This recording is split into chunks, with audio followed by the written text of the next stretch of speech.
বাংলাদেশে প্রতিদিন ঘটে যাওয়া গুরুত্বপূর্ণ ঘটনা ও নানা তথ্য নিয়ে আলোচনা এবং বিশ্লেষণে TVN24 নিউজ নেটওয়ার্কের নিয়মিত আয়োজন আলোচনায় বাংলাদেশ অনুষ্ঠানে দর্শক আপনাদের স্বাগত জানাচ্ছি। আমি আশফাক আহমেদ। আজকের অনুষ্ঠানে অতিথি হিসেবে আমাদের সাথে যুক্ত আছেন সিনিয়র সাংবাদিক রহমান মুস্তাফিজ এবং উন্নয়ন কর্মী তানভীর হোসেন। আপনাদের দুজনকেই স্বাগত জানাচ্ছি আলোচনায় বাংলাদেশ অনুষ্ঠানে। আপনাদের সাথে আলোচনা শুরুর আগে আমি কয়েকটি আজকের দিনের উল্লেখযোগ্য ঘটনা এবং কিছু তথ্য তুলে ধরতে চাই এবং এর মধ্যে বেশ কিছু বিষয় নিয়ে আমরা আপনাদের সাথে আলোচনা করব এবং এর বাইরেও কিছু বিষয় নিয়ে আলোচনা করব। প্রথমে যে বিষয়টি রয়েছে তা হচ্ছে বিশ্বের প্রভাবশালী মুসলিম ব্যক্তিদের তালিকায় শুরুর দিকে স্থান পেয়েছেন অন্তর্বর্তীকালীন সরকারের প্রধান উপদেষ্টা ও শান্তিতে নোবেল বিজয়ী ডক্টর মোহাম্মদ ইউনূস। সম্প্রতি 2025 সালে বিশ্বের সবচেয়ে প্রভাবশালী 500 মুসলিম ব্যক্তিত্বের তালিকা প্রকাশ করেছে আম্মানের the Royal Islamic Strategic Studies Centre. সেই তালিকায় 50 নম্বরে আছে ডক্টর মোহাম্মদ ইউনূসের নাম। দুর্গাপূজা নিয়ে একটি সংবাদ রয়েছে, সেটি হচ্ছে যে সনাতন ধর্মাবলম্বীদের প্রধান ধর্মীয় উৎসব শারদীয় দুর্গাপূজাকে কেন্দ্র করে কোনো ধরনের শান্তি শৃঙ্খলা বিঘ্ন ঘটালে তার বিরুদ্ধে তাৎক্ষণিক ব্যবস্থা নেওয়ার হুঁশিয়ারি দিয়েছেন পুলিশ মহাপরিদর্শক আইজিপি মইনুল ইসলাম। সোমবার রাজধানীর ঢাকেশ্বরী মন্দির পরিদর্শন শেষে তিনি দুর্গাপূজা ঘিরে কোনো শঙ্কা নেই একথা বলেছেন এবং বলেছেন যে তবে সতর্ক থাকতে চায় আইন শৃঙ্খলা বাহিনী। এবং এর আগে সেনাপ্রধান জেনারেল ওয়াকারুজ্জামান এবং স্বরাষ্ট্র উপদেষ্টা লেফটেন্যান্ট জেনারেল অবসরপ্রাপ্ত মোহাম্মদ জাহাঙ্গীর আলম চৌধুরী দুর্গাপূজায় এবার কোনো ধরনের নিরাপত্তা ঝুঁকি নেই অথবা নিরাপত্তা নিশ্চিতের ব্যবস্থা নেওয়া হচ্ছে, এই ধরনের কথা তারা বলেছেন। এবং আরেকটি আলোচিত ঘটনা যেটি নিয়ে অনেক বেশি আলোচনা সমালোচনা চলছে, অন্তর্বর্তীকালীন সরকারের প্রধান উপদেষ্টা ডক্টর মোহাম্মদ ইউনূসকে নিয়ে ফেসবুকে বিতর্কিত মন্তব্য করে সমালোচনায় পড়া লালমনিরহাট জেলা প্রশাসনের যে সহকারী কমিশনার নির্বাহী ম্যাজিস্ট্রেট তাপসী তাবাসসুম উর্মিকে এবার সাময়িক বরখাস্ত করা হয়েছে। সোমবার জনপ্রশাসন মন্ত্রণালয় থেকে তথ্য জানানো হয়। এর আগে তাকে বিশেষ ভারপ্রাপ্ত কর্মকর্তা ওএসডি করে মন্ত্রণালয় থেকে প্রজ্ঞাপন জারি করা হয়। অন্তর্বর্তী সরকারের প্রধান উপদেষ্টা ডক্টর ইউনূসকে নিয়ে তাপসী তার ফেসবুকে লিখেছিলেন, সাংবিধানিক ভিত্তিহীন অন্তর্বর্তী সরকারের প্রধান উপদেষ্টা বলেছেন রিসেট বাটনে পুশ করা হয়েছে, অতীত মুছে গেছে। রিসেট বাটনে ক্লিক করে দেশের সব অতীত ইতিহাস মুছে ফেলেছেন তিনি, এতই সহজ, কাউন্টডাউন শুরু হয়ে গেছে আপনার মহাশয়।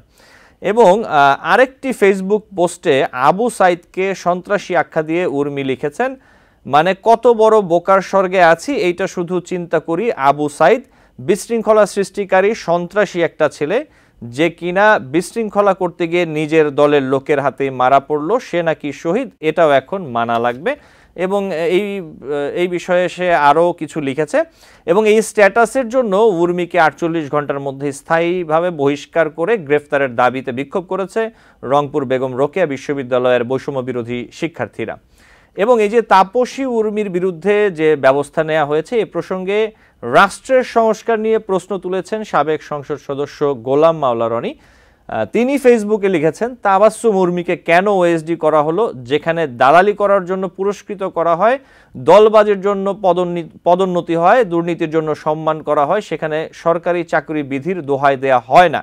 একজন নবীন সরকারি কর্মকর্তার একান্ত ব্যক্তিগত একটি কথা যারা হজম করতে পারেন না, তারা কিসের রাষ্ট্র সংস্কার করবেন, কিসের গণতন্ত্র প্রতিষ্ঠা করবেন। শুধু মুখে লন্ডন আমেরিকার গণতন্ত্র এবং অন্তরে উগান্ডার আমিন দাদার মতো স্বৈরাচারী মনোভাব পোষণকারীদের সঙ্গে যদি গুণগত পার্থক্য না থাকে তবে আমরা কিভাবে অগ্রসর হব, এটি বলেছেন সাবেক সংসদ সদস্য গোলাম মাওলা রনি। আমি দুটি তথ্য ছোট করে একটু দিতে চাই। সাংবাদিকদের সঙ্গে দাসসুলভ আচরণের সুযোগ নেই বলে মন্তব্য করেছেন তথ্য উপদেষ্টা নাহিদ ইসলাম। সোমবার গণমাধ্যম সংস্কার নিয়ে জাতীয় প্রেস ক্লাবে এক গোলটেবিল আলোচনায় একথা বলেছেন তিনি এবং তথ্য উপদেষ্টা বলেন, সব পক্ষের সঙ্গে বসে গণমাধ্যম সংস্কার কমিশন গঠন করা হবে, শুধু মালিক ও সম্পাদক পক্ষের সঙ্গে নয়, মাঠ পর্যায়ে সাংবাদিকদের সঙ্গেও ধাপে ধাপে আলোচনা করা হবে, সেই সঙ্গে সাংবাদিকতাকে পেশাদার করার চেষ্টা করা হবে। এবং তিনি আরও একটি কথা বলেছেন যে সম্পাদক ও মালিকরাই ওয়েজ বোর্ডের বিরোধিতা করেন।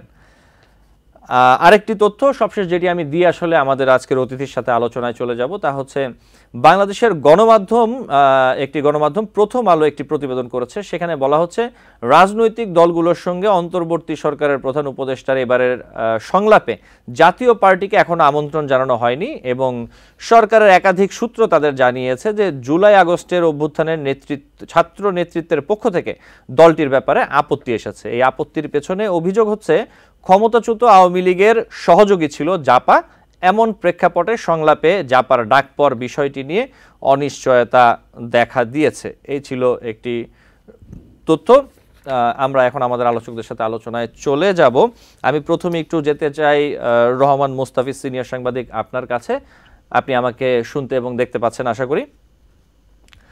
জি, জনাব রহমান মুস্তাফিজ, যে বিষয়টি আপনি দেখেছেন, এই যে তাপসী তাবাসসুম নির্বাহী ম্যাজিস্ট্রেট, তাকে ঘিরে যে পুরো ঘটনাটি, তার ফেসবুক স্ট্যাটাস এবং তার বিরুদ্ধে যে ব্যবস্থা নেওয়া হলো এবং সাবেক সংসদ সদস্য গোলাম মাওলা রনি যে মন্তব্য করেছেন তার ফেসবুকে, এই পুরা ঘটনার ব্যাপারে আসলে আপনার মন্তব্যটা কি, আপনার পর্যবেক্ষণটা কি? ধন্যবাদ আশফাক। প্রথমত হচ্ছে লালমনিরহাটের এই যে নির্বাহী ম্যাজিস্ট্রেট উর্মি, তার বিষয়টা দেখা এক পাক্ষিক ভাবে হলে হবে না, দুই দিক থেকে দেখতে হবে। তার একটি হচ্ছে যে রাষ্ট্রের একটি দায়িত্বের থেকে তিনি সামাজিক যোগাযোগ মাধ্যমে এই ধরনের কথা বলতে পারেন কিনা, এটা তার চাকরি বিধি অনুযায়ী যায় কিনা, এটি হচ্ছে প্রথমে বিবেচনা আনতে হবে। এটি হচ্ছে এক ধরনের বিষয়। আরেক ধরনের বিষয় হচ্ছে যে রাষ্ট্রের একজন নাগরিক তিনি তার সামাজিক যোগাযোগ মাধ্যমের যে পেজটিতে তিনি কি লিখবেন, এটা একান্তই তার ব্যক্তিগত বিষয়। আজকে যদি ফেসবুকে লেখার কারণে নির্বাহী ম্যাজিস্ট্রেট উর্মিকে চাকরিচ্যুত করা হয়, তার বিরুদ্ধে এই ধরনের ব্যবস্থা নেওয়া হয়, তাহলে আবার একটা প্রশ্ন জাগে। সেই প্রশ্নটি হচ্ছে যে এর আগে আওয়ামী লীগের 15.5 বছরের আমলে যেই বিষয়গুলো আমরা দেখেছি, যে ফেসবুকে লিখলে সাইবার ক্রাইম অ্যাক্টে মামলা হওয়া থেকে শুরু করে নানান ঘটনাগুলো, তাহলে আর পার্থক্যটা কোথায় থাকে? যে আপনি বলছেন ফেসবুকে আপনি মন খুলে লিখতে পারছেন না, মন খুলে লিখতে পারছেন না বলে আপনি সরকারের বিরুদ্ধে অবস্থান নিয়ে ফেললেন, তাহলে এখন আবার লিখলে আপনি ব্যবস্থা নিচ্ছেন, এটা হচ্ছে দ্বিচারিতা এক নম্বর। তবে তার আগে অবশ্যই মাথায় রাখতে হবে সরকারি চাকরি বিধি লঙ্ঘন করেছেন কিনা, রাষ্ট্রের গুরুত্বপূর্ণ দায়িত্বে থেকে তিনি এই ধরনের লেখা লিখতে পারেন কিনা, এটাও বিবেচনা রাখতে হবে। সেই জায়গা থেকে এই দুটি বিষয় মাথায় রেখেই হচ্ছে উর্মির বিষয়ে সিদ্ধান্তটা নিতে হবে। তা আমার মনে হয় যে আমাদের আইন সংস্কারের কথা, রাষ্ট্র সংস্কারের কথাগুলো হচ্ছে, সেই আলাপগুলো সামনে নিশ্চয়ই এই বিষয়গুলো যুক্ত হবে যে আমরা কি করতে পারি কি করতে পারি না। তবে ফেসবুক ইস্যুতে আমার নিজের একটা মত আছে, সেটি হচ্ছে সামাজিক যোগাযোগ মাধ্যম ব্যবহার করার মতো সভ্য কি আমরা? এটি গত কয়েক বছর ধরেই আমি নানান মহলে যারা এগুলি দেখছেন তাদের সেই জায়গাগুলোতে বলার চেষ্টা করেছি। বিশেষ করে ফেসবুকের কথা যদি বলেন, তো বাংলাদেশ বিরোধী একটি প্রতিষ্ঠান। কেন এটি বাংলাদেশ বিরোধী? আপনি মুক্তিযুদ্ধের কোনো ছবি, মুক্তিযুদ্ধ নিয়ে কোনো লেখা লিখতে গেলেই ফেসবুক হচ্ছে আপনাকে স্ট্রাইক দিয়ে বসবে। আপনি গাজা নিয়ে লিখলে, প্যালেস্টাইনিদের বিষয়ে আমরা অনেক বেশি সহানুভূতিশীল বাংলাদেশের মানুষ, আপনি প্যালেস্টাইন ইস্যুতে কিছু লিখতে পারবেন। আবার আপনি দেখেন যে অন্য দেশের ইস্যুতে কিন্তু, অন্য দেশের মুক্তিযুদ্ধ নিয়ে, স্বাধীনতা যুদ্ধ নিয়ে কথা বললে কিন্তু ফেসবুক সেগুলোকে আটকাচ্ছে না। সেই জায়গা থেকে হচ্ছে সামাজিক যোগাযোগ মাধ্যমের এই বিষয়গুলো যখন একদিকে আছে, আরেকদিকে হচ্ছে সামাজিক যোগাযোগ মাধ্যমে আমি কি লিখবো, আমার সেলফ সেন্সরশিপের সেই ধারণার জায়গাটা আছে কিনা, আমি কতটা সামাজিক ভাবে সভ্য, এটা একটা ব্যাপার। তো সার্বিকভাবে আমি বলবো তিনটা ইস্যু। একটা, সামাজিক যোগাযোগ মাধ্যমে লেখা বা সেটা ব্যবহার করার মতো আমরা আসলে এখনো সভ্য হইনি, আমাদের শিক্ষা ব্যবস্থা আমাদেরকে সে সভ্যটা করেনি। দ্বিতীয়ত হচ্ছে নির্বাহী ম্যাজিস্ট্রেট উর্মি তিনি যে কথাগুলো লিখেছেন প্রধান উপদেষ্টা সহ অন্য ইস্যুগুলোতে, আমি ব্যক্তিগতভাবে মনে করি রাষ্ট্রের একটি গুরুত্বপূর্ণ দায়িত্বে থেকে উনি রাষ্ট্রের নির্বাহী প্রধানের বিরুদ্ধে এইভাবে লিখতে পারেন না। 3 নম্বর হচ্ছে যে সামাজিক যোগাযোগ মাধ্যমে আমি কি লিখলাম না লিখলাম সেটার জন্য আপনি যে ব্যবস্থাটা এখনই নিয়ে নিলেন, তাহলে গত 15.5 বছরের সাথে পার্থক্যটা কোথায় থাকতো? এই 3টা ইস্যুতে হচ্ছে আমি আমার বক্তব্যগুলো দিলাম। জি, রহমান হোসেন, আপনাকে ধন্যবাদ। আমি আবারও আসবো আপনার কাছে। আমি একটু একই বিষয় নিয়ে তানভীর হোসেনের কাছে যেতে চাই। তানভীর হোসেন, এই ব্যাপারে আসলে আপনি কিভাবে দেখছেন এবং আপনার মন্তব্য কি? ধন্যবাদ মিস্টার আশফাক এই আলোচনায় যুক্ত করার জন্য। আমি একটু আমার নিজের স্মৃতিটা একটু বলি। 2020 সালে আমি চ্যানেল আইর অনলাইনে আমি সিভিল সার্ভিসের সদস্যদের জন্য সোশ্যাল মিডিয়া প্রোটোকল কতটা দরকার সেজন্য আমি লিখেছিলাম। তো সেখানে যে জিনিসটা দেখা যাচ্ছে, আমার মনে হয় যে মুস্তাফিজ ভাই একদম ডিটেল লেভেলে বলেছেন, 3টা পয়েন্ট অনেক সুন্দরভাবে বলেছেন। এখন যেটা হচ্ছে যে আমার কাছে মনে হচ্ছে পুরো ঘটনার মধ্য দিয়ে সরকারের পক্ষ থেকে সম্ভবত সিভিল সার্ভিসের বা আমাদের যারা আছেন তাদের কর্মীদেরকে একটা বার্তা দিতে চেয়েছেন সরকার, যে কারণে এখানে এত দ্রুত এবং এত কঠিন আসলে সিদ্ধান্ত এত দ্রুত নেওয়া। কারণ সত্যিকার ভাবে আমরা গত অনেক বছর ধরে আমরা কখনোই দেখিনি যে এত দ্রুত এত বেশি রিয়াকশন দেখাচ্ছে কোনো সরকার। এখন এই অবস্থাতে আমরা একটা ভালনারেবল সিচুয়েশনের মধ্যে আছি, পুরো নেশন একটা সিচুয়েশনের মধ্যে আছে। এখন কারো ব্যক্তিগত পারসেপশন, সে যেটা করেছে সে হলো তিনি তার নিজস্ব মাধ্যমে নিজস্ব মতামত দিয়েছেন এবং তিনি এটা দাবি করেননি যে এটা রাষ্ট্রের মতামত, কিন্তু উনি ওনার একটা মতামতের জায়গায় অনেস্টি দেখিয়েছেন। এটা আমার কাছে আমার মনে হয় যে আমাকেও অনুপ্রাণিত করেছেন। উনি ওনার মতামতে স্ট্যান্ড নিয়েছেন, উনি বলেছেন যে উনি বলেছেন, উনি সেখানে অস্বীকার করেননি। তো সেই দৃঢ়তা আমার কাছে মনে হয় যে সত্যি এটা একটু নতুন মাত্রা পেল এই সামাজিক মাধ্যমের এই আলোচনার মধ্যে। একটা হলো তার ব্যক্তিগত দৃঢ়তা আছে এবং সেই দৃঢ়তাটাকে শেষ পর্যন্ত সে তার পজিশনে অটল থেকেছে। কিন্তু পাশাপাশি এই ধরনের ক্ষেত্রে আমরা দেখি যে অনেক বেশি প্রথমে একটা শোকজ করা হয় বা অন্যান্য খুব লঘুদণ্ড দেওয়া হয়, কিন্তু উর্মির ক্ষেত্রে আমরা দেখলাম যে মিস উর্মিকে অনেক বেশি অনেক স্ট্রং পানিশমেন্টের দিকে অনেক দ্রুত চলে গেছে। তাহলে সরকারের কি কোনো ভয় আছে জায়গাটাতে? এটা একটু আমাদের ভাবতে হবে যে সরকার কি কোনো ভয় পাচ্ছে। আরেকটা প্রশ্ন হলো যে উর্মি কি আসলে আমাদের যে টোটাল যে আমলাদের যে সোসাইটি সেটার কোনো সেটার মধ্যে যে আপনার হলো যে তাদের যে তাদের যে বহিঃপ্রকাশ যেটা, সেটা তো আমরা এই পর্যন্ত কোনো দিক থেকে আমরা কোনো বহিঃপ্রকাশ দেখিনি প্রশাসনের দিক থেকে। তো সেখানে এরকম ছোট ছোট বহিঃপ্রকাশ গুলো কি সত্যি কোনোভাবে প্রভাব সৃষ্টি করতে পারে কিনা, সেটাও আমার মনে হয় যে একটা বিবেচনার বিষয় আছে। এবং সরকার বোধহয় সে কারণেই অনেক বেশি অনেক দ্রুততার সহিত একটা পজিশন নিয়েছে। কিন্তু আমাদের এটা অবশ্যই মাথায় রাখতে হবে, একজন প্রশাসনের একজন কর্মী হিসেবে তাকে অবশ্যই ল বুক ফলো করতে হবে। আর আরেকটা বড় বিষয় হলো যে ফেসবুক একটা বাণিজ্যিক প্রতিষ্ঠান, তো সেখানে সেগুলোকেই প্রচার করবে যেগুলোতে তার প্রচারণা বা প্রপাগান্ডাটা বেশি হয়। সুতরাং যে কোনো অপিনিয়ন দেওয়ার ক্ষেত্রে প্রতিষ্ঠান থেকে বা ব্যক্তির ক্ষেত্রে এই জায়গাটাতে আসলে অনেক বেশি সতর্ক থাকতে হবে, এটা আমি মনে করি। জি, আপনাকে ধন্যবাদ। অন্য একটি প্রশ্ন আমি আসলে রাখতে চাই আপনাদের সামনে, সেটি হচ্ছে যে আমরা আসলে বহু বছর ধরেই যেটি নিয়মিত ঈদ আসলে অথবা পূজা আসলে, সেটা দুর্গা পূজা হোক অথবা অন্য পূজা হোক অথবা যে কোনো ধর্মীয় উৎসব যে কোনো আয়োজন আসলে আমরা শুনতে পাই যে কোনো নিরাপত্তা ঝুঁকি নেই অথবা নিরাপত্তা নিশ্চিতে ব্যবস্থা নেওয়া হচ্ছে। স্বাভাবিক নিয়মে যতটা প্রয়োজন সেটা তো একটি বিষয়, নিরাপত্তা তো আসলে প্রয়োজন আছেই সব জায়গাতেই যেখানে জনগণ জমায়েত হবে সেই জায়গাতে। কিন্তু আমার যে প্রশ্নটা, এই যে পূজা আসলে ঈদ আসলে ঈদের নামাজ পূজার সময় কেন ঘটা করে আসলে এই যে নানান উদ্বেগ আশঙ্কা নিরাপত্তা নিশ্চিত এটা কেন করতে হবে? মানে এই জায়গাটা নিয়ে কি আমরা কোনো কাজ করছি? নিরাপত্তা নিশ্চিত করা ফিজিক্যালি এক জিনিস, কিন্তু এই মনস্তাত্ত্বিক অথবা চিন্তা ভাবনার জায়গাটা বিকাশ ঘটাতে আমরা কি এই জায়গায় কোনো কাজ করছি, নাকি আমরা বছরের পর বছর শুধু নিরাপত্তার বিষয়টা নিয়ে আসলে থাকবো যে আমরা নিরাপত্তা, ঈদগাহ মাঠে নিরাপত্তা দিব, পূজায় নিরাপত্তা দিব, বৌদ্ধবিহারে নিরাপত্তা দিব? মানে এই বিষয়টা কি হচ্ছে? আপনি রহমান মুস্তাফিজ যদি একটু বলতেন আমাকে। বাংলাদেশ মূলত আমি একদম জেনারেলি যদি বলি, আমাদের দেশের অধিকাংশ মানুষের জায়গা থেকে যদি বলি যে আমরা এক ধরনের অসাম্প্রদায়িক চেতনায় বিশ্বাস করি, এবং অসাম্প্রদায়িকতার জায়গাটা যদি এভাবে বলি যে ধর্ম নিরপেক্ষতা মানে ধর্মহীনতা না, এটিও আমাদেরকে মাথায় রাখতে হবে। সেই জায়গা থেকে হচ্ছে বাংলাদেশের মানুষ অধিকাংশই এই ধর্ম নিরপেক্ষতার জায়গা যা ধর্ম যার যা, রাষ্ট্র সবার, এই নীতিতেই বিশ্বাস করে। কিন্তু তারপরেও যেটা হয় যে আমাদের মুসলিমেও কিছু মানুষ ধর্মীয় উন্মাদনা সৃষ্টি করে এবং এই ধরনের ঘটনাগুলো ঘটায়। আমরা দেখেছি যে শুধু পূজা এলেই হচ্ছে মণ্ডপে বা মন্দিরে হামলা হচ্ছে, বিষয়টা তা না। আমরা দেখেছি ঈদের জামাতেও হামলা হয়েছে, এবং এটা শুধু বাংলাদেশ না, এটা বিশ্বের দেশে দেশে এই ঘটনা ঘটে।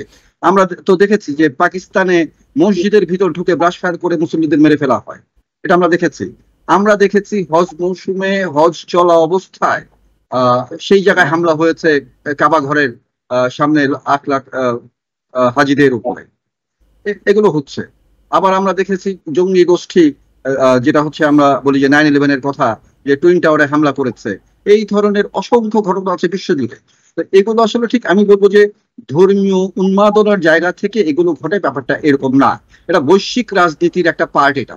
এবং সেই জায়গায় হচ্ছে মার্কিন সাম্রাজ্যবাদ থেকে শুরু করে আরো কিছু দেশ আছে। এই দেশগুলো হচ্ছে নিজেদের আধিপত্য বিস্তার করার জন্য যুগে যুগে দেশে দেশে হচ্ছে এই ধরনের সাম্প্রদায়িক উস্কানিমূলক কিছু কাজ করে। আর আমাদের আরেকটি ছোট্ট ইস্যু আছে, যদিও এই ইস্যুটা আমি বলছি ছোট্ট বৈশ্বিক প্রেক্ষাপটে, কিন্তু আমাদের দেশের জন্য এটা খুব বড় একটা বিষয়।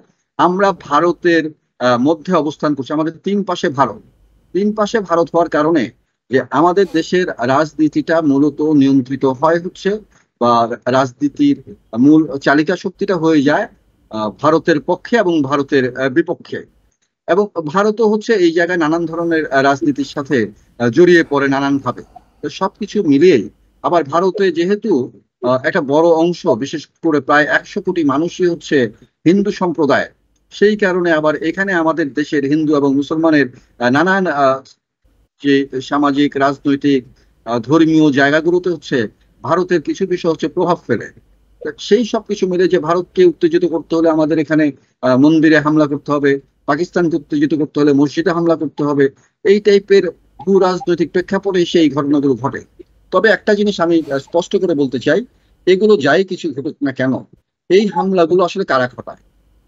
এই হামলাগুলো যারা ঘটায় এবং যার মাধ্যমে ঘটায়, সেই জায়গাগুলো আমাদের আইন শৃঙ্খলা রক্ষাকারী বাহিনী, আমরা শত শত হাজার হাজার কোটি টাকা খরচ করে এই যে পুলিশ, র্যাব সহ নানান ধরনের বাহিনী আমরা পুষছি, এদের কাজটা আসলে কি? এদের কাজ কি খালি মামলা বাণিজ্য করা? এদের কাজ কি মানুষকে হয়রানি করা? নিশ্চয়ই না। আমাদের আইন শৃঙ্খলা রক্ষাকারী বাহিনীকে জনবান্ধব আইন শৃঙ্খলা রক্ষাকারী বাহিনী হতে হবে, এবং সেই জায়গায় হচ্ছে এই ধরনের দুষ্কৃতকারীদের তালিকা নিশ্চয়ই তাদের কাছে আছে, অবৈধ অস্ত্র কাদের কাছে আছে, হামলা চালানো হয় যে বিষয়গুলো নিয়ে আরো ধারালো অস্ত্র থেকে শুরু করে এগুলো কাদের কাদের কাছে আছে, এগুলো আমাদের থানা, পুলিশ ফাঁড়ি সব জায়গাতেই তালিকাগুলো আছে। সেই জায়গা থেকে যদি ব্যবস্থা নেওয়া হয়, সেই ক্ষেত্রে আমার মনে হয় 3 স্তর 5 স্তরের নিরাপত্তার নামে যে নাটক হয়, আবার কোথাও অস্ত্র উদ্ধারের নামে যে নাটক হয়, এগুলো বন্ধ হয়ে যাবে যদি আমাদের বাহিনীগুলো তাদের নিজেদের দায়িত্বটা সঠিকভাবে পালন করে। জি, আপনাকে ধন্যবাদ। আমি একটু একই বিষয়ে তানভীর হোসেন আপনার কাছে আসতে চাই, বিষয়টা আপনি কিভাবে দেখেন? ধন্যবাদ। এটা খুবই একটা ভালো প্রশ্ন। নিরাপত্তা ধারণা, সমাজ এবং নিরাপত্তা ধারণা দুটোই হলো একটা গতিশীল প্রক্রিয়া। বাংলাদেশের এবং বৈশ্বিকভাবে নিরাপত্তা ধারণা প্রতিনিয়ত চেঞ্জ হচ্ছে। আমরা নতুন নতুন অনেকগুলো শব্দের সাথে পরিচিত হচ্ছি। একটা হলো প্রক্সি ওয়ার, মানে আপনি নৈতিকভাবে কাউকে সমর্থন করেন, সেই অনুযায়ী আপনি সেই ভৌগোলিক পরিসরে না থেকেও আপনি সেখানে যুদ্ধ করতে পারেন বা যুদ্ধ করছেন। তাহলে এই যে নৈতিক সমর্থন, সেটা কিন্তু অনেককেই অনুপ্রাণিত করে এই ধরনের বিষয়গুলোর সাথে নিজেদেরকে সম্পৃক্ত করতে।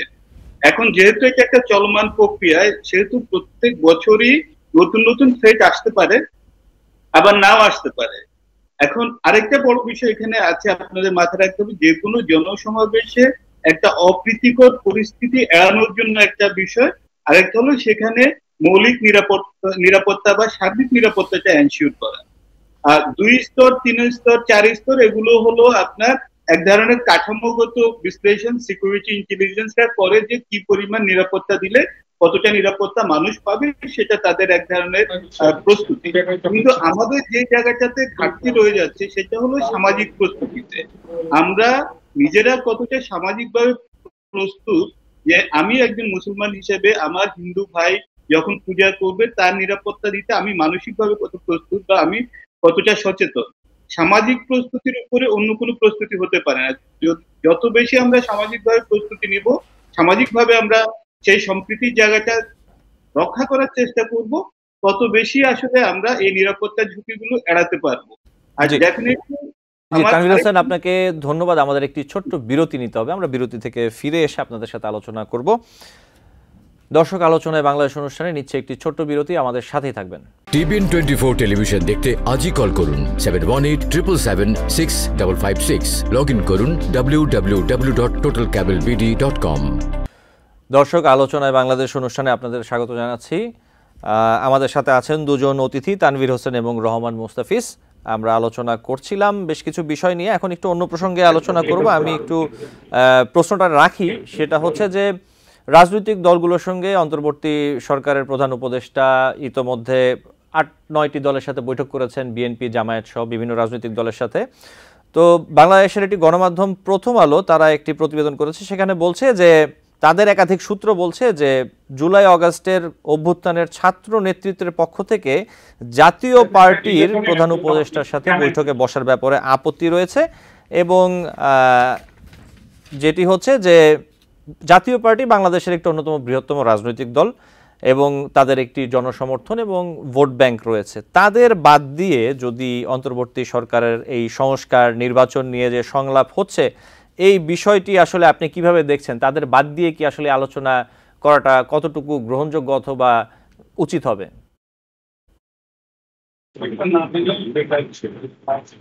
জনাব রহমান মুস্তাফিজ। প্রথমত হচ্ছে যে জাতীয় পার্টিকে সংলাপে ডাকা না ডাকার ইস্যুটা সাথে আমি তো সংলাপ সংস্কার ইস্যুটাও বলছি। সেটা হচ্ছে যে প্রকৃত স্বৈরাচার এরশাদের দল জাতীয় পার্টি, এটা আমরা সবাই জানি। আমাদের সংবিধান স্থগিত করা, গণতন্ত্রকে হত্যা করা, এই কাজগুলোর মধ্যে দিয়ে হোসেন মোহাম্মদ এরশাদ রাষ্ট্র ক্ষমতায় এসেছিলেন এবং ক্ষমতায় থাকা অবস্থায় এমনকি সেনা আইনকেও বৃদ্ধাঙ্গুলি দেখিয়ে তিনি রাজনৈতিক দল গঠন করা, একই সাথে এই বিষয়গুলি ছিল। সেই জায়গা থেকে জাতীয় পার্টি এক ধরনের রাজনৈতিক পরিচয় জায়গাটা আছে। এই 24শে জুলাই আগস্টের আন্দোলনে জাতীয় পার্টির ভূমিকাটা আসলে একটু ধোঁয়াশাচ্ছন্ন আমি বলবো। একদিকে তারা আওয়ামী লীগের সহযোগী শক্তি হিসেবে সংসদে ছিল, আরেকদিকে এই আন্দোলনের কোনো পর্যায়ে তারা আন্দোলনকে সহায়তা করেছে বা আন্দোলনের সাথে ছিল, এটি একটি বিষয় আছে। আবার জাতীয় পার্টি আসলে যদি আমি মূলধারার জাতীয় পার্টি হিসেবে জিএম কাদেরের অংশটিকেই ধরি, কারণ আমরা জানি পার্থ ও আন্দারিব রহমান পার্থর একটি অংশ আছে, তারপর আনোয়ার হোসেন মঞ্জুর একটি অংশ আছে, এদের নানান ভাগ আছে তাদের মধ্যে, বিদেশের সাথে একটা অংশ আছে। জাতীয় পার্টি 4-5 ভাগে বিভক্ত। তো আমি যদি ধরেও নেই জিএম কাদের একটাই মূল অংশ, সেই ক্ষেত্রে হচ্ছে সেখানে আবার জিএম কাদের এবং রওশন এরশাদ এদের একটা অংশ আছে। দুজনের দাকুম্র সম্পর্ক, দেবর ভাবির লড়াই চলে প্রায়। সেই জায়গায় হচ্ছে তারা নিজেদের আসলে কখন কোন অবস্থানে যাবে, এটাই একটা বিষয় ছিল। এর সাথে জীবদ্দশা আমরা দেখেছি, নির্বাচনে যাওয়া না যাওয়া, নানান ধরনের একদিনে 4 ধরনের সিদ্ধান্ত নেওয়া, রিভলভার টেবিলে রেখে আত্মহত্যার হুমকি দেওয়া, এই ধরনের নাটক তো আসলে জাতীয় পার্টি সবসময় করে। তো সেই জায়গা থেকে হচ্ছে জাতীয় পার্টিকে আসলে তার অবস্থানটা স্পষ্ট করতে হবে যে সে এই আন্দোলনটাকে কিভাবে দেখছে। আওয়ামী লীগের সাথে তার সখ্যতার জায়গাটা তাকে পরিষ্কার করতে হবে। এই জায়গাগুলো যদি আসলে ক্লিয়ার না হয়, সেই ক্ষেত্রে জাতীয় পার্টির ডাক পাওয়া না পাওয়া ইত্যাদি ইত্যাদি বিষয় তো রয়ে গেছে। আবার একটি ভোট ব্যাংক আছে বলে আপনি যে মন্তব্যটা করলেন যে একটা জনসমর্থনের জায়গা আছে, সেটি যদি আমরা বলি, সেই ক্ষেত্রে একেবারেই যদি আমরা 54 যুক্ত ফ্রন্ট নির্বাচন, তারপরে আপনার ফাতেমা জিন্নার প্রেসিডেন্ট ইলেকশন, এই আলাপগুলো থেকেও যদি আমরা আসি, সেই ক্ষেত্রে আমরা দেখেছি বাংলাদেশের ভোটের রাজনীতিটা হয়েছে মূলত আওয়ামী লীগ এবং এনটি আওয়ামী লীগ।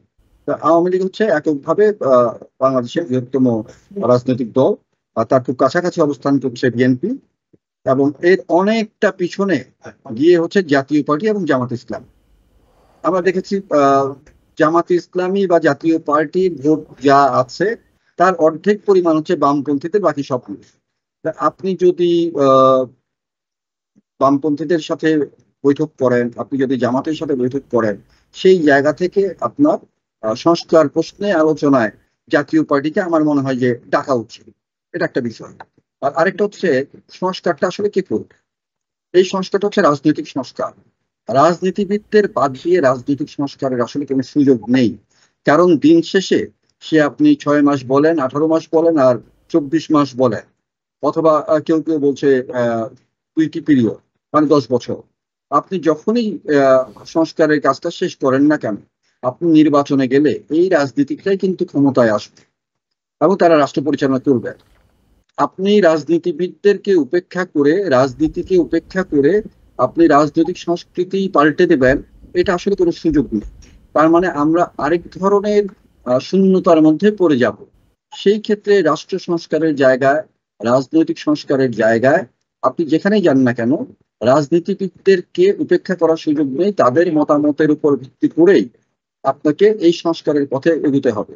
এমনকি আপনি যে 6টি সংস্কার কমিশনের জায়গায় যাচ্ছেন, সেই সংস্কার কমিশনগুলোর সাথেও রাজনৈতিক নেতৃবৃন্দের বৈঠক একটা বড় বিষয়, পেশাজীবীদের বৈঠকের জায়গাটাও একটা বড় বিষয়।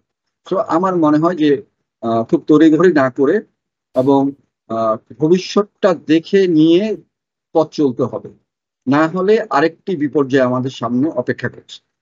জি, আপনাকে ধন্যবাদ। এবং আমি একটু বলে রাখি যে 5 সংস্কার কমিশন গঠনের পর এবার সদস্যদের নাম সহ আনুষ্ঠানিকভাবে সংবিধান সংস্কার কমিশন গঠন করে প্রজ্ঞাপন জারি করেছে মন্ত্রিপরিষদ বিভাগ। কিছুক্ষণ আগেই তথ্যটি বিভিন্ন গণমাধ্যমে এসেছে। একই ব্যাপারে আসলে আমি যদি একটু তানভীর হোসেন আপনার কাছে যাই, যে জাতীয় পার্টির এই আলোচনায় যাওয়া না যাওয়া নিয়ে প্রধান উপদেষ্টার সাথে আপনি কি মনে করেন? আমি এই জায়গাটাতে ভীষণই কনফিউজড হয়েছি। এই নিউজটাতে কনফিউজড এই কারণে, বৈষম্য বিরোধী আন্দোলন কিন্তু এখন পর্যন্ত আমরা কমপ্লিট একটা ফ্রেমওয়ার্ক পাইনি। যে আন্দোলনটা আমরা কিছু ছাত্র সমন্বয়ক দেখেছি এবং ভীষণ রকমের একটা বড় সাপোর্টিং গ্রুপ দেখেছি। সো এখানে কারা নিষেধ করছে এটা আমরা জানি না। এখন বৈষম্য বিরোধী আন্দোলনের পক্ষ থেকে প্রধান উপদেষ্টা হিসেবে নিয়োগ প্রদান করা হয়েছে। প্রধান উপদেষ্টা নিজে বলেছেন তাকে নিয়োগ দিয়েছেন ছাত্ররা। তাহলে তাদের মুখপাত্র হিসেবে ধরতে হবে প্রধান উপদেষ্টা ডক্টর মোহাম্মদ ইউনূসকে। তিনি বলেছেন যে ইনক্লুসিভ পলিটিক্স করবেন, অল ইনক্লুসিভ। একটা ইনক্লুসিভ পলিটিক্স করা মানে হলো যে প্রত্যেককেই তো সাথে নেয়া, কাউকে তো এক্সক্লুড করে তো আপনি ইনক্লুসিভ পলিটিক্স করতে পারবেন না, বা ইনক্লুসিভ বাংলাদেশ আপনি তৈরি করতে পারবেন না। তাহলে প্রধান উপদেষ্টা যে স্টেটমেন্টটা এর আগে দিয়েছেন যে উনি ইনক্লুসিভ পলিটিক্সে যাবেন, সেই জায়গা থেকে কি ওনারা সরে আসলেন? সরে আসলে কি সেই সরে আসাটা কি অনেক দ্রুত হয়ে গেল না? সেই সরে আসার পিছনে তাদের যে যুক্তি এখন যেটা বলছেন, তাহলে তারা এর আগে যখন যেটা বলেছেন সেই বলাটার সাথে এই বলাটার যে খুব দ্রুত একটা আমরা তফাৎ দেখতে পেলাম, সেই তফাৎ কিন্তু জাতিকে অনেক বেশি কনফিউজ করে ফেলবে। জাতিতে যেই সরকারই থাকুক, সেখানে কিন্তু আমরা চাই একটা কনফিডেন্ট, একটা হলো যে রাষ্ট্রনেতা দেখতে চাই, একটা কনফিডেন্ট সরকার দেখতে চাই। যতখানি সংস্কারের কথা বলা হোক, সেখানে কিন্তু সেই কনফিডেন্সটা কিন্তু জাতির কনফিডেন্স। এখন যদি আপনার রাষ্ট্রনেতা একবার বলেন যে আমি আজকে এর সাথে বসবো, কালকে বলবেন যে না আমি ওনার সাথে বসবো না, এখানে যদি মুস্তাফিজ ভাই যেটা বলেছেন, ভোট ব্যাংকের থিওরি হিসেবে গেলে কিন্তু আওয়ামী লীগের কিন্তু অনেক বড় একটা সাপোর্টিং গ্রুপ আছে। এখন আওয়ামী লীগকে হটিয়ে এই জুলাই আগস্টের যে বিপ্লবটা সেটা হয়েছে, সেটা নিয়ে কি হবে সেগুলো হয়তো আলোচনা করতে একটু সময় লাগবে। কিন্তু জাতীয় পার্টির মতো ছোট দলগুলোর সাথে যদি এখন সেই আচরণগুলো শুরু হয়, তাহলে সেটা কিন্তু একটা নতুন ধরনের আপনার হলো যে পাথওয়ে ইঙ্গিত দিচ্ছে। তো সুতরাং আমার মনে হয় যে এটা জাতীয় পার্টির থেকেও মুখ্য হলো যে সরকারকে তার নিজের অবস্থান ক্লিয়ার করতে হবে। তিনি কাদের সাথে বসতে চান, কবে নাগাদ বসতে চান, এবং সেই বসাগুলোর উদ্দেশ্য কি, এবং সেখান থেকে আসলে কি কি ওনারা পেতে চাচ্ছেন। এক্ষেত্রে সরকার এখন পর্যন্ত কোনো ইন্ডিকেটর সেট করেন নাই যে এই ইন্ডিকেটর গুলো ফুলফিল করলেই কেবল সেই দলগুলোর সাথে বসা যাবে। এখন জাতীয় পার্টি কিন্তু একটা ইন্টারেস্টিং পজিশনে, তারা একবার সাপোর্ট করেছে, একবার সাপোর্ট করে নাই। তো তাদেরকে আপনি কোন ইন্ডিকেটর দিয়ে আপনি তাদেরকে হলো যে জাজ করবেন? সুতরাং আমার মনে হয় সরকারের তরফ থেকে এগুলো যে নিউজটা এসেছে সেটা তথ্য হিসাবে আমরা গ্রহণ করলাম, কিন্তু সরকার তার পজিশনটা ক্লিয়ার করবেন, এটাই আমাদের প্রত্যাশা। জি, আপনাকে ধন্যবাদ। রহমান মুস্তাফিজ, আমি আপনার কাছে একটি প্রশ্ন রাখতে চাই, সেটি হচ্ছে যে সশস্ত্র বাহিনীতে রাজনৈতিক হস্তক্ষেপ বন্ধ করার জন্য সামরিক আইন সংস্কারে কমিশন গঠনের দাবি জানিয়েছেন সাবেক সেনা কর্মকর্তারা। তারা বলেছেন যে সামরিক বাহিনীকে রাজনীতি মুক্ত করতে হবে। গত আওয়ামী লীগ সরকারের আমলে রাজনৈতিক কারণে যাদের চাকরিচ্যুত করা হয়েছে তাদের পুনর্বহাল করতে হবে, যাদের চাকরির বয়স শেষ হয়েছে তাদের আর্থিক সহায়তা দিতে হবে। এটি গত শনিবার বৈষম্যমুক্ত সশস্ত্র বাহিনী বাংলাদেশ 2.0 বিনির্মাণ প্রয়োজনীয় রূপরেখা শীর্ষক একটি আলোচনা সভা ছিল, সেখানে বক্তারা এই কথা বলেছেন। এই যে সামরিক আইন সংস্কারের যে বিষয়টি, এই বিষয়টি আসলে আপনি কিভাবে দেখেন? কি ধরনের সংস্কার আসলে প্রয়োজন আপনি মনে করেন কিনা, আদৌ সংস্কার প্রয়োজন কিনা এই জায়গায়?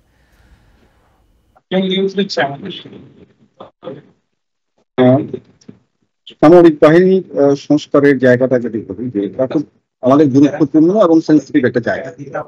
এখন ধরেন হচ্ছে এদেরকে প্রশিক্ষিত করে গড়ে তোলার জন্য আমরা দেখেছি যে আমাদের জাতীয় বাজেটের সর্বোচ্চ বরাদ্দ ইদানিং হচ্ছে শিক্ষা খাতে। এই শিক্ষা খাতে যে সর্বোচ্চ বরাদ্দ হয় তার ধরেন কমপক্ষে 70% চলে যায় কিন্তু আবার আমাদের সশস্ত্র বাহিনীর জন্য, তাদের নানান ক্যাডেট কলেজ থেকে শুরু করে নানান এনডিসি থেকে শুরু করে বিউপি, এই ধরনের তাদের যে শিক্ষা প্রতিষ্ঠানগুলো আছে সেই জায়গাগুলোতে এই বরাদ্দর একটা সিংহভাগ চলে যায়। আবার রাজনীতিকরণের জায়গায় যদি বলি, আমি আমাদের একজন সাবেক সেনা প্রধানের কথা বলতে পারি, জেনারেল হাসান মোর্শেদ চৌধুরী একসময় সেনা প্রধান ছিলেন। পরবর্তী সময় 2006-এর সেই আন্দোলনের পরবর্তী সময় যেই তত্ত্বাবধায়ক সরকার হয় 111-এর পরবর্তী সময়, সেখানে তিনি উপদেষ্টা ছিলেন। সেই সময়ে ওনার একটা কথা আমার খুব মনে পড়ে, যে উনি বলছিলেন যে এক সময় আমাদের সশস্ত্র বাহিনীর সদস্যরা ভোট দিতে পারতেন না, তাদের ভোটাধিকার ছিল না। কারণ হচ্ছে সশস্ত্র বাহিনী সদস্যরা ভোট দিতে যাওয়া মানে কোনো একটি রাজনৈতিক দলকে হচ্ছে সমর্থন দেওয়া, একটি রাজনৈতিক মতাদর্শকে সমর্থন দেওয়া। জেনারেল এরশাদ যখন সেনা প্রধান এবং পরবর্তী সময়ে বাংলাদেশের রাষ্ট্র ক্ষমতা কুক্ষিগত করেন, তখন তিনি সশস্ত্র বাহিনীর সদস্যদেরকে ভোটাধিকার দেওয়া এর জায়গাটা উন্মুক্ত করলেন। কিন্তু এরশাদ পতনের পরে যদি ধরি 6 ডিসেম্বর 1990 এরশাদের পতন হলো, তারপরে আরো প্রায় 111-এর পরে ধরেন 2007, মানে হচ্ছে 17 বছর পরের কথা, যে এই 17 বছরও জেনারেল হাসান মোর্শেদ চৌধুরী ভোটাধিকার প্রয়োগ করতেন না। কেন করতেন না? তিনি বলতেন যে, বা তিনি আমাকে বলেছেন যে আমি একজন সোলজারের রাজনৈতিক মতাদর্শ গ্রহণ করা এটি উচিত না, এবং সেই কারণে আমি ভোট দিই না। কারণ ভোট দিতে যাওয়া মানে হচ্ছে আমি নৌকা, ধানের শীষ, দাঁড়িপাল্লা, লাঙ্গল, কাস্তে যে কোনো প্রতীকে আমি ভোটটা দেব, তার মানে আমি একটি রাজনৈতিক দলকে সমর্থন করছি। একজন সোলজার হিসাবে আমি এটা করতে পারি না। আমার কাছে তার এই যুক্তিটা অসাধারণ লেগেছে, যে সত্যিকার অর্থেই আমাদের সশস্ত্র বাহিনীকে রাজনীতির ঊর্ধ্বে রাখা উচিত, এবং দেশপ্রেমের যে জায়গাটা আছে সেই জায়গাটা তো অবশ্যই ওইভাবেই দেখতে হবে। তাদেরকে রাজনীতি মুক্ত করা, রাজনৈতিক ভাবে নিয়োগ দেয়া, সুপারসিড করে কাউকে সেনা প্রধান করা বা নৌ প্রধান করা, বিমান প্রধান করা, এই জায়গাগুলো, অথবা পুলিশের আইজিপি করা বলেন, আমাদের র্যাবের ডিজি করা বলেন, মানে যা যা আছে কোস্টগার্ড থেকে শুরু করে সব করা জায়গায়, শুধুমাত্র আমি সেনাবাহিনী বলবো না, আমাদের এই ধরনের যতগুলো অর্গান আছে, 3 বাহিনী, বিজিবি, র্যাব, পুলিশ, আনসার থেকে শুরু করে সব কটা জায়গাতেই রাজনীতি মুক্ত রাখাটা খুব জরুরি। কারণ হচ্ছে রাজনীতি মুক্ত না রাখলে, এই যে দেখেন 24 এর আন্দোলনের কথা যদি বলি, যে 5 আগস্টের পরে অসংখ্য মামলা হয়েছে। এই মামলাগুলোতে কি হচ্ছে, মামলায় যিনি বাদী তিনি মামলা করতে গেলেন 10 জনের বিরুদ্ধে, লোকাল থানা করলো কি বললো যে ওই 10 জন সহ অজ্ঞাতনামা 1200 জন হচ্ছে মামলার আসামি। তার মানে কি দাঁড়াচ্ছে, পুলিশের সেই বাণিজ্য রয়ে গেল, গ্রেফতার বাণিজ্য রয়ে গেল। আজকে আমাকে এই থানা থেকে বদলি করে দিচ্ছে, সমস্যা নাই, ওই থানায় আমি যাচ্ছি, ওই থানা থেকে এই থানায় আসবেন, উনিও তো আমার জন্য সে বাণিজ্যের পট্টা খোলা রেখে এসছেন। তো এইরকম করে নানান জায়গায়, তারপর কেনাকাটা থেকে শুরু করে নানান কিছু অবকাঠামো নির্মাণ, এই জায়গাগুলো থেকে আমাদের সমস্ত বাহিনীগুলোকেই একটু দূরে রাখা দরকার। যে রাজনীতি এবং বাণিজ্য, এই দুইটা আসলে আমাদের সশস্ত্র বাহিনী বলি অথবা আমাদের নিরাপত্তা বাহিনী বলি, যা কিছু বলি না কেন, এদেরকে এই দুইটা জায়গা থেকে দূরে রাখা, এটা হচ্ছে সংস্কারের প্রথম এজেন্ডা হওয়া উচিত। জি, আপনার কাছে আমি অন্য প্রসঙ্গে একটা প্রশ্ন রাখতে চাই। আসলে আমি অনুষ্ঠানের শুরুতে যখন কয়েকটি তথ্য দিচ্ছিলাম তখন আমি বলেছিলাম একটি বিষয়, সেটা হচ্ছে যে তথ্য উপদেষ্টা নাহিদ ইসলাম বলেছেন সব পক্ষের সঙ্গে বসে গণমাধ্যম সংস্কার কমিশন গঠন করা হবে, মালিক সম্পাদক শুধু নয় এবং মাঠ পর্যায়ে যারা সাংবাদিক আছে তাদের সাথেও বসা হবে। সম্পাদক এবং মালিকরাই নাকি ওয়েস্ট বোর্ডের বিরোধিতা করেন, তিনি এমনটা বলেছেন। এবং আমি যদি একটু যোগ করি যে এই যে লোকগুলো যারা সাংবাদিকদের অধিকারের বিরোধিতা করেন, এর মধ্যে কিন্তু আপনি খুব ভালো মতোই জানেন এবং আমরা বিভিন্ন গণমাধ্যমেও দেখে থাকি যে, এবং দেখেছি এবং এখন আমরা দেখি যে এই সম্পাদক মালিকদের পক্ষে সাংবাদিকদের মধ্যেও কিছু সুবিধাভাগী লোক রয়েছে।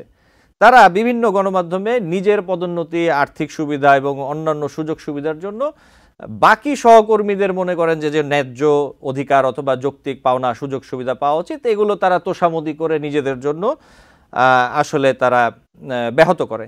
এখন যে বিষয়টা, এই যে সার্বিক, এটা আসলে একটা জটিল বিষয় এই সংস্কারটাও। এই যে গণমাধ্যম সংস্কারে যে কমিশন গঠনের কথা বলা হচ্ছে, তথ্য উপদেষ্টা বললেন, আপনি কি মনে করেন আসলে সাংবাদিক হিসেবে সাংবাদিকদের পক্ষ থেকে কোন বিষয়গুলো এই জায়গাটাতে আসলে থাকা উচিত?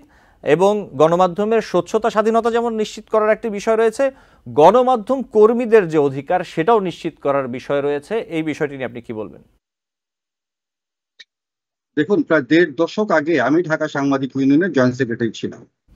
1 যুগ আগে আমি বাংলাদেশ ফেডারেল সাংবাদিক ইউনিয়নেরও এফইসি মেম্বার ছিলাম, জাতীয় প্রেস ক্লাবের ম্যানেজিং কমিটিতেও দায়িত্ব পালন করেছি। তো সবকিছু মিলে এটা আসলে অনেক বড় আলোচনা। আমি খুব ছোট্ট করে যদি কয়েকটা পয়েন্ট বলি বুলেট আকারে। একটা হচ্ছে গণমাধ্যমের স্বাধীনতা বলে আসলে কিচ্ছু নাই। স্বাধীনতা যেটা, সেটা হচ্ছে মালিকের স্বাধীনতা। মালিক যা বলবেন, গণমাধ্যম কর্মীদেরকে মালিকের মতাদর্শ অনুযায়ী চলতে হবে। এখন কোনো মালিক যদি হচ্ছে ব্যবসায়ী হন, তাহলে হচ্ছে উনি হয়তো রাজনীতির জায়গাটা একটু একভাবে দেখবেন, আবার যদি রাজনীতিবিদ হন তাহলে রাজনীতির জায়গাটাই ওইভাবে দেখবেন। আবার হচ্ছে কেউ হচ্ছে শখের জায়গা থেকে আসে, এক এক ধরনের জায়গা। সেই জায়গা থেকে যদি বলি যে মালিকদেরকে যে দোষারোপটা করা হচ্ছে আজকে, আমি বলবো যে মালিকরা তো আসলে সাংবাদিক থেকে মালিক হয়েছেন এই সংখ্যাটা কম। মালিকদেরকে খারাপ করে কারা? মালিকদেরকে খারাপ করি আমরা এবং রাজনীতিবিদরা। আজকে সাংবাদিকদের বিরুদ্ধে নানান অনিয়ম দুর্নীতির অভিযোগ আসে, বাড়ি দখল করা থেকে শুরু করে চাঁদাবাজি, মাস্তানি, ব্ল্যাকমেলিং, এই যে অভিযোগগুলো, এটা আবার কারা করে? এটা কিন্তু ওই নিচের দিকের যেই সাংবাদিকটা হচ্ছে অ্যাসাইনমেন্টে গিয়ে 500-1000 টাকার জন্য দাঁড়িয়ে থাকে অথবা ফোন করে 2 লাখ 5 লাখ টাকা দাবি করে, এটা আপনি তাকেও দোষ দিতে পারেন না, আবার মালিক পক্ষকেও দোষ দিতে পারেন না। এই অপরাধটা করি মূলত আমরা যারা একটু উপরের দিকে চেয়ারে বসে আছি। আমরা মালিককে বোঝাই কি, যে আপনি আমার বেতনটা 5 লাখ টাকা করে দেন, আমি আপনার অন্যদের বেতন হচ্ছে 10 লাখ টাকা কমা দিচ্ছি। এই হচ্ছে শুরু। এখন আপনি জেলাগুলিতে টাকা দিচ্ছেন না, সাংবাদিককে বেতন দিচ্ছেন না, তখন সাংবাদিকরা কি করে? তখন হচ্ছে তার তো অফিসের জন্য অ্যাসাইনমেন্টে যেতে হয়, নিউজটা পাঠাতে হয়, তার আর কিছু না মোবাইল ডাটাটা কিনতে হয়। তখন হচ্ছে এরা ভিক্ষুকের মতো হাত পাতে গিয়ে অনুষ্ঠান আয়োজকদের কাছে, আমি ভিক্ষুক শব্দটাই ব্যবহার করলাম, কখনো কখনো এটা আরো বাজে জায়গায় চলে যায়। এখন হচ্ছে ও অপরাধ করছে, কিন্তু অপরাধটা করার জন্য আমি এই জায়গায় হচ্ছে মূল দায়ী লোকটা। কারণ কি, আমি তো তাকে বেতন দেই না। আপনি শুনলে অবাক হবেন, আমাদের মূলধারার গণমাধ্যম বিশেষ করে টেলিভিশনগুলো সাংবাদিক নিয়োগের নামে 50,000 থেকে শুরু করে 2 লাখ টাকা পর্যন্ত নেয়।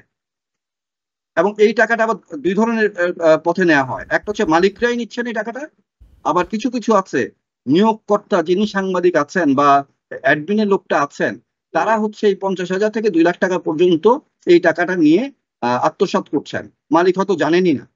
তো এই ধরনের নানান ধরনের ঘটনা আছে। তো যেই একজন জেলা প্রতিনিধি অথবা নিচের দিকে ঢাকা শহরের একজন নিচের দিকের একজন রিপোর্টার যখন হচ্ছে 50,000, 1 লাখ, 2 লাখ টাকা দিয়ে হচ্ছে চাকরিটা নিচ্ছে, সে কি এই টাকাটা তুলবে না? আমাদের নির্বাচনী সংস্কার, একটু আগে সংস্কার প্রসঙ্গে বলতে যাচ্ছে, যেটা বলছিলাম রাজনৈতিক সংস্কারের কথা, যে আমাদের রাজনীতিবিদরা এই যে নির্বাচনে কোটি কোটি টাকা খরচ করেন, করে হচ্ছে নির্বাচিত হয়ে জনপ্রতিনিধি হয়েই কিন্তু লুটপাটটা শুরু করেন। কারণ তাকে ওই টাকাটা তুলতে হবে, লাভ করতে হবে, পরের নির্বাচনের খরচটা জমাতে হবে। সেম সাংবাদিকদের এই জায়গাটাতে, আমি 50,000, 1 লাখ, 2 লাখ টাকা দিয়ে চাকরি নিলাম, আমি টাকাটা তুলবো না? আমাদের আমলাদের অবস্থা ওই, আপনি একটা থানায়, ঢাকা শহরে একটা থানায় আপনি মিনিমাম 25 লাখ, উপরে 80 লাখ টাকা না দিলে হচ্ছে আপনি ঢাকায় ভর্তি আসতে পারবেন না। আমরা কয়েকদিন আগে দেখলাম 5 কোটি টাকা হচ্ছে, 10 কোটি টাকা হচ্ছে ডিসি হওয়ার জন্য দিতে চায়। কি কারণে চায়? তো এই সমস্ত বিষয়গুলো মিলেই সাংবাদিকদের জায়গাতে হচ্ছে আসলে ঢেলে সাজাতে যাবেন, হবে না।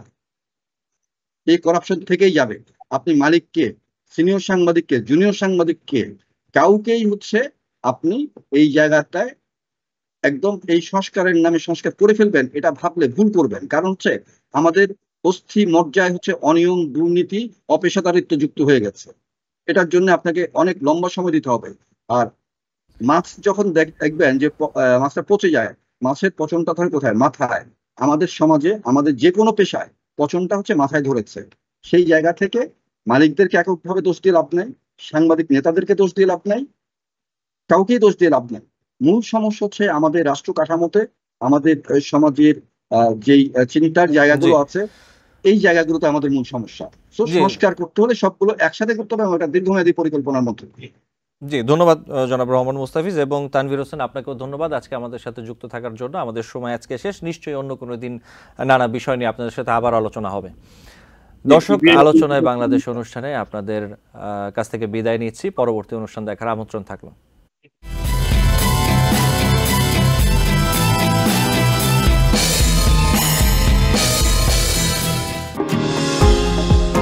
নিউ ইয়র্ক থেকে সম্প্রচারিত TVN 24 টেলিভিশন বিশ্বজুড়ে বাঙালির কণ্ঠস্বর।